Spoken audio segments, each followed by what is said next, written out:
I didn't plan to become a widow at the age of 33.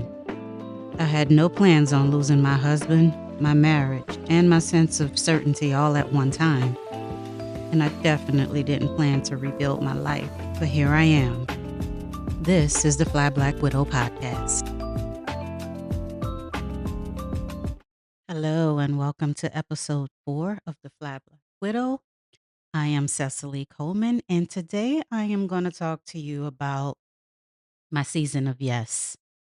So, if you were able to listen to the last episode, pretty much talked about how after I met my husband, what traveling back and forth to Tampa, between Tampa and New Orleans, what that was like as far as us dating and getting to know one another after we met.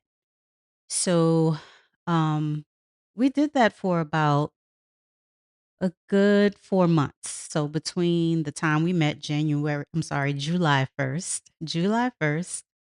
up until November, we were doing a lot of traveling to see one another. We were making things intentional, um, because it gelled so quickly and it gelled so naturally and it felt right.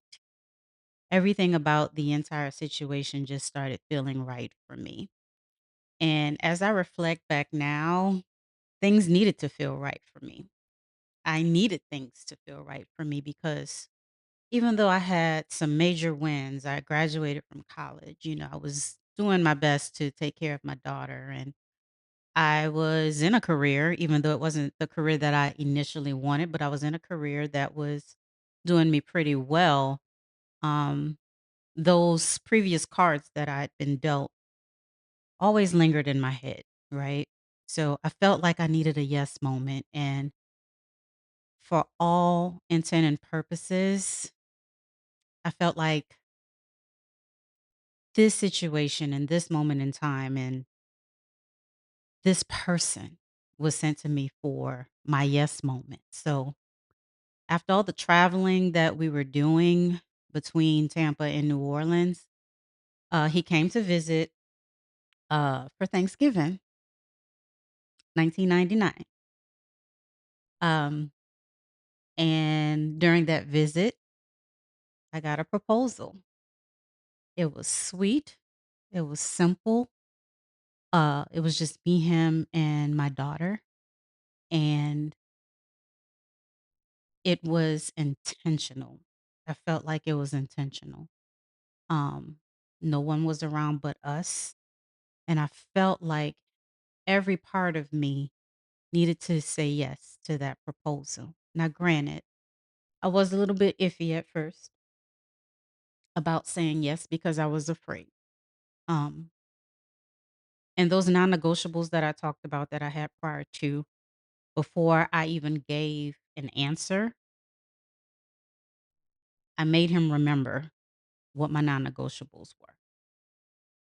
In order for me to take this step with you, I need you to make sure you treat me well. I need you to make sure you treat my daughter well. You take her in as your own. I need you to not misunderstand me. And I know that there would be misunderstandings, but I need you to hear me out just like I will hear you out. I need you to not touch me in a negative manner. Do not put your hands on me, regardless of what's going on. Um, if you decide that you want to step out, just please step out. Don't come back. Please do not use me as a test because I am no one's test. My daughter is no one's test. Be sincere with me. Let me learn to trust you. If he was not able to give me those things, my answer was going to be no. Not unless you can promise me that that is who you're going to be to me and that is who you're going to be to my daughter. And he promised that he would. Um, down on one knee. He promised that he would. He held my baby while I cried. And I said yes. I said yes. So I became a fiance on Thanksgiving 1999. So the next day, everybody got their phone calls to say we were engaged, and we sat at the table in my kitchen and we looked at dates. We wanted to set a date that day. We looked at dates and we decided that July 1st, year 2000 was going to be our wedding day. And so we started planning uh, for that day. And everything had just been moving so quickly for us, the connection, the energy, the love that we have for each other. It just moved so very quickly, and I was for it because I've never been one to stay stagnant. I've never been one to wait around for things. I never like to wait. I guess you can call it impatience at times, but being who I am, I had to make a lot of things happen for myself because they were not given to me. So, um I didn't mind how this was moving for us. I didn't. We complimented each other on so many different levels. Just our conversations. We both love poetry. Like Love Jones was literally one of our favorite movies. The way we dressed when we were out, we complimented one another. I never had to worry about how this man was gonna step out. He didn't have to worry about that with me. My friends used to tell me all the time that we were like a blueprint, and I felt good about that. I really did. I felt good about that. I just felt like God sent me my person. Um, and I had been through all those other things in order to get to him, or for him to have been led to me. And so we planned that wedding in the following year. Again, more back and forth between Thanksgiving and, the marriage, which happened in New Orleans, but we did a lot of traveling to see each other in betwixt and in between because we had a wedding to plan. And so we planned a wedding and we got married in New Orleans on July 1st, 2000. Now, prior to the wedding, 2 weeks before the wedding, my lease was up at my apartment. So it was time to pack up and move. And then, prior to that, we were trying to decide, should I move to Tampa or should he move to New Orleans? And my thing was, let's not do New Orleans. If we decide that you're going to come this way, we would have to consider like a Baton Rouge or a Slidell, not New Orleans. I did not want to be in New Orleans. And he even reached out to the school board and made a connection. I forget this lady's name, but he made a connection for an interview, and I was like, I don't want to be here. I don't want to be here. I want to start something fresh. Do you have something against Tampa that you feel like you would have to leave? And his answer was no. And I was like, I want to come to Tampa. I want to raise my baby in a different atmosphere, and she needed that because of the weather in New Orleans. She had some breathing issues, and I kid you not, when we got down to Florida, like everything changed. Literally everything changed for her. But I wanted to start fresh. I wanted to leave home. I wanted to leave some of the people there and just start completely new in Tampa. And that is what we did. So 2 weeks before the wedding, I tidied everything up. My lease was about to be up. I packed up. He flew down from Tampa, and we packed up my car. And I had to give a lot of stuff away as I'm thinking about it. I had to give a lot of stuff away, like shoes and clothes. I even gave my furniture away. But those things that I felt like I needed to bring for me and my daughter for us to start fresh in Tampa were in that car. And we drove from New Orleans down to Tampa, a 12-hour ride. It was a long ride, and we just during that ride, we talked a lot. We got to know each other even better. during that ride. And so when we got to Tampa, um, right before he pulled into our new place because he was considerate enough to find us another spot so I wouldn't be living in his bachelor pad because there were some issues with some ladies um, who really don't deserve to be spoken about in this podcast. But he knew that it would be better for us to start somewhere fresh, not his place. So when we got to Tampa from that 12-hour ride, um, we stopped off at a store. And that store was literally like right around the corner from where our new place was. And he blindfolded me because I had never seen the place. I just trusted, that he would find us somewhere nice. And blindfolded me, and by the time the blindfold came off, I was in the driveway of my brand new home, and it was beautiful. It was a cute little it was in a nice little duplex, community in Tampa, literally 5 minutes away from his job at the school, our church, which was the school was on the grounds of the church, so we were right around the corner from there was a beautiful neighborhood community pool, just all the things that you would want right after you're, graduating from college or, getting ready to start a new life either by yourself or with someone else. But it was just such a beautiful community that he found for us. And I remember I just started crying. Like, I can't believe this is us. This is our home. This is where we're gonna be living. And we had such a beautiful time living there. It was really, really nice. Now, moving to Tampa for me, I knew he's the only person that I knew. I knew no one there. I met, quite a few people going back and forth to church when I would come to visit, but I didn't know anybody there that like I can hang out with or anything of that sort. But um it was just, me, him, and my daughter. But as time went on, we went to church every single Sunday. Sundays for us meant Bible study in the morning. We went to church, and then the afternoons we spent having brunch. We went to the beach. We crossed the bridge and went over to Clearwater. We were doing a lot of stuff, bush gardens, you name it, and everything was pretty much centered around, my daughter. And I literally started meeting so many different people, um, being a part of that church because of my affiliation with him.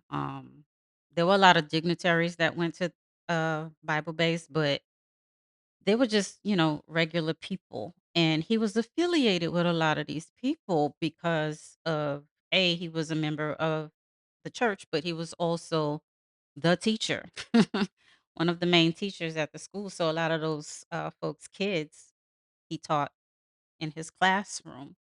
And I needed to find a job. I did not want to teach. I really did not want to teach because teaching was like a means to an end for me when I was in New Orleans, but I really did not want to teach while I was in Tampa.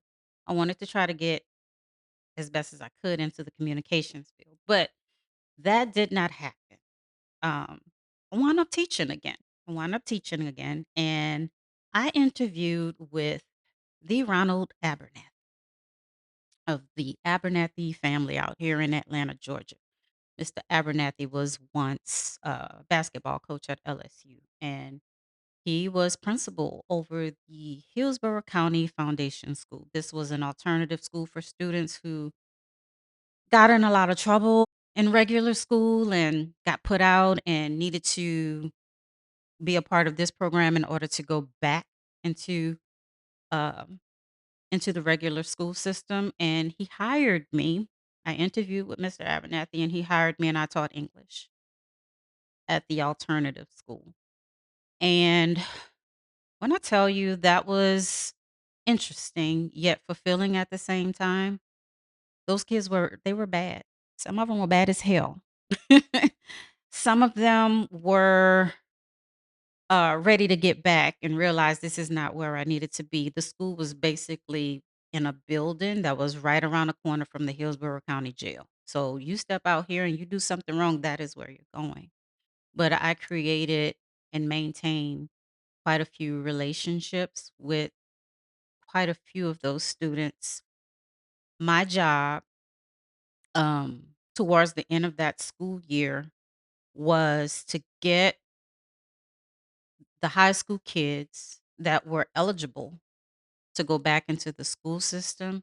My job was to teach them how to write papers because they had to write an essay along with taking these aptitude tests and to have their counseling, but they had to write an essay. They had to learn how to write a paper on a specific topic to get back into the regular school system. So I taught them.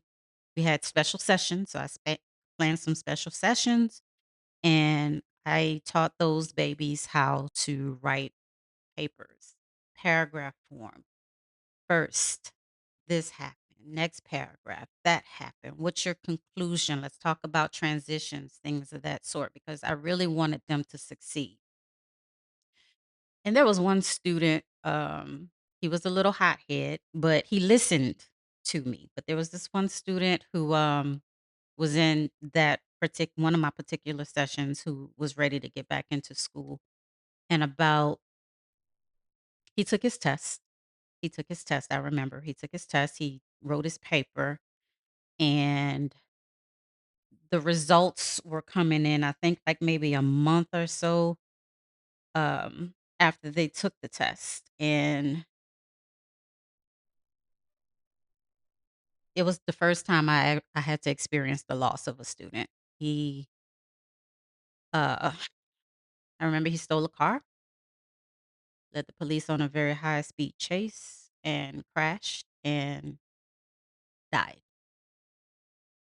Um that was like a eye opener for me because I'd never experienced a student passing away. Remember, this is only my second year teaching, and like I think it was like maybe 2, maybe 3 weeks or so after his passing, I had to go and pick up the test results to bring back to the school so the principal and I could look over everything so we could get those kids that passed ready to go back into the regular school system the following year. And every single one of my students passed that essay, passed that writing portion. And it was the most fulfilling feeling that I had as a teacher. But the tears started rolling down for the entire faculty when I said, "Y'all Ulysses passed this test." It kinda solidified where I was at that moment. First thing I did, called the husband. Guess what? Remember the funeral that we went to a couple of weeks ago, the young man passed his test.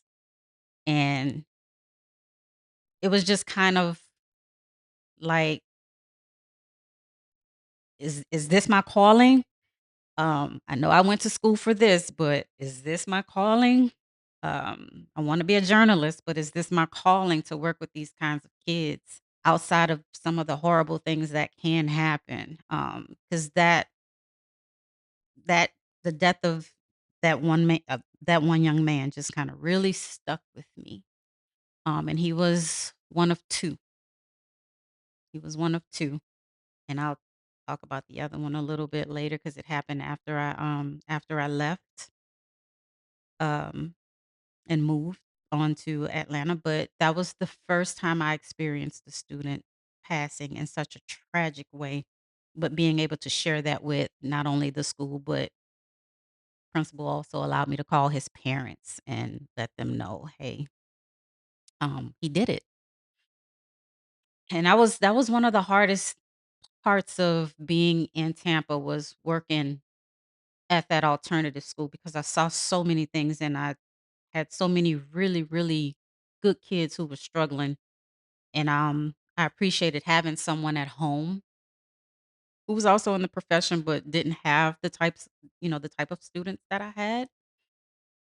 He had little kids that were in private school that were very young and impressionable. So just for me to have someone at home that I could vent to and help me understand how to cope the next day and how to deal with, the young adults who thought they were complete adults the next day. I appreciated having someone in my corner, and he was in my corner um, the entire time. Um, Outside of that, the folks that were um, at the church that we attended, these people were so different. Um, they were nice. They were nice. They were accepting. They accepted me and my daughter like immediately. And if you listen to the previous episode, I mentioned this lady, this beautiful lady named Aunt Pearlie, and everybody called her Aunt Pearlie, but there was something magnetizing between Aunt Pearlie and my husband, and also with me. Like when I first got there, she was one of the first people to greet me. She made me feel at home. She made me feel like I belonged there. She made my daughter feel like she belonged there. She was just one of the sweetest people ever, and we saw Aunt Pearlie every Sunday at church. He saw her every day because at his school, as I mentioned previously, she was the cook. She made the lunch, but she always made sure he had a special breakfast. She took care of him like literally he was one of hers, and I appreciated that because she also did that for me and my daughter. She made us feel so comfortable to be a part of his life and a part of hers. She made us a part of hers. She would come over to our house on Sundays. She'd ask me to make gumbo, but then come over. She'd make us shepherd's pie, which was my first time ever having that. Um, she would just cook and sit there and talk to us and give us, advice and things of that sort. And so, one thing that always bothered my husband was that he had never had an opportunity to meet his father. Apparently, his dad died when he was very, very young. His mother didn't give him too much information about him. So, one of his goals in life was to find out what he could find out from it about his dad.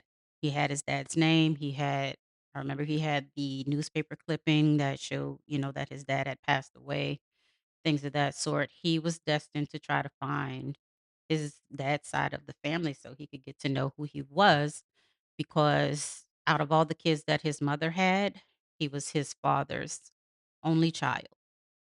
Um and t- right before we decided to move to Atlanta, and I'll talk about that probably within the next episode, but long story short, right before we were getting ready to leave to move to Atlanta, I was at home with my daughter. He was at school closing things out, and he called crying. Like, "What's going on? What's the matter? Who I need to hurt? Who has you crying? Like, what's going on?" So he said, "You're not gonna believe what I just found out." I'm like, "What? What's going on?" He was like, "Aunt Pearlie." And I'm thinking, "Oh Lord, something didn't happen to Aunt Pearlie. What's going on?" He was like, "No, sis, Aunt Pearlie. He said, my mom just came up to the school because his nephew also went to the school. So his mom came to the school, I believe, to pick up his nephew. And his mom saw Aunt Pearlie at the school. And as I talk to Aunt Pearlie even now, and we kind of talk about what happened, she saw her and she was like, "What are you doing here?" And his mom says, "My son works here." And she was like, "Who's your son?" Now, mind you, we didn't know that they knew each other. But they knew each other. Guess why? Because Aunt Pearlie was his dad's sister,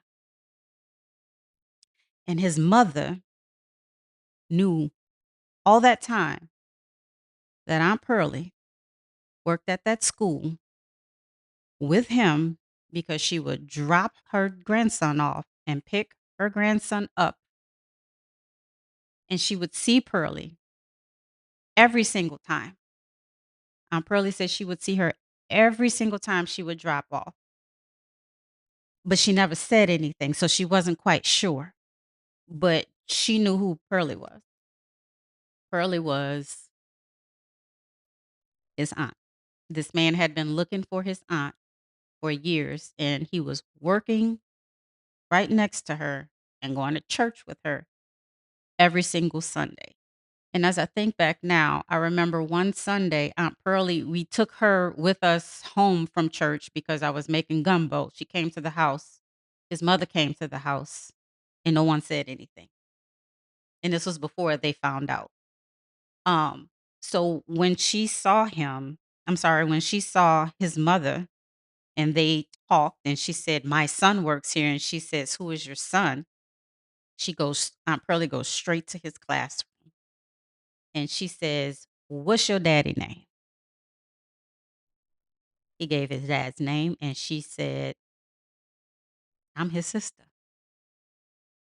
I'm who you've been looking for all this time. And we have been looking for you all this time."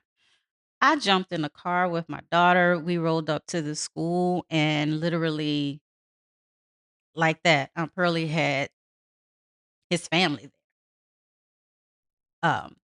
We're on the phone with family that's in New York. All these people had been looking for this man so long, and he had been working right there with his aunt the entire time.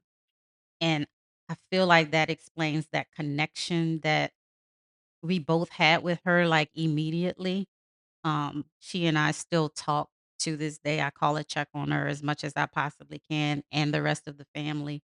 Um, But to know that he had been looking all that time and he's starting to learn who his father was, and what the relationship was or was not between his father and his mother, his puzzle pieces kind of started getting put together, but I could see that it was still affecting him quite a bit.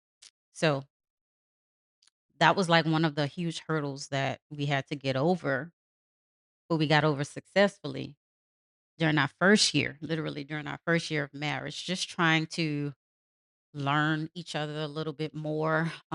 Navigating Tampa was simple. It was such a beautiful place for me at that time.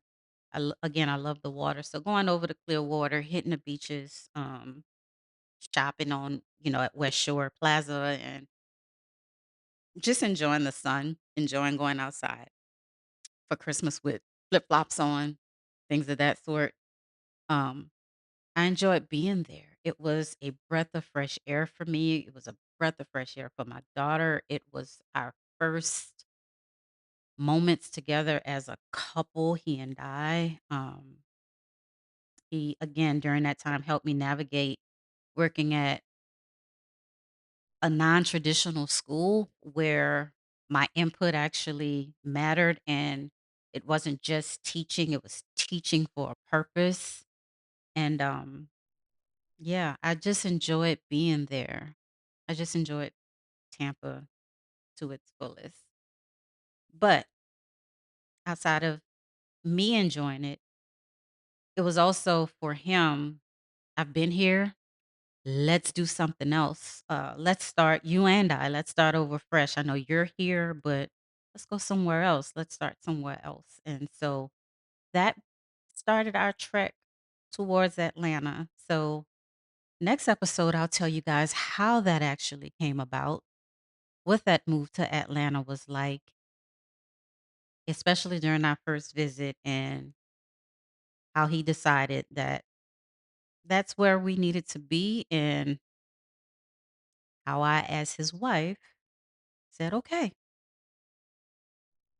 let's make the move." So that is my season of yes. That yes that I gave him was not only a yes to marriage, but it was a yes to settling in somewhere new, settling into um, the spiritual side of life as I really became active at church, settling into working with at risk youth at the time, um, settling into having to trust someone with my daughter while we worked because she was at one of the best daycare centers in Tampa.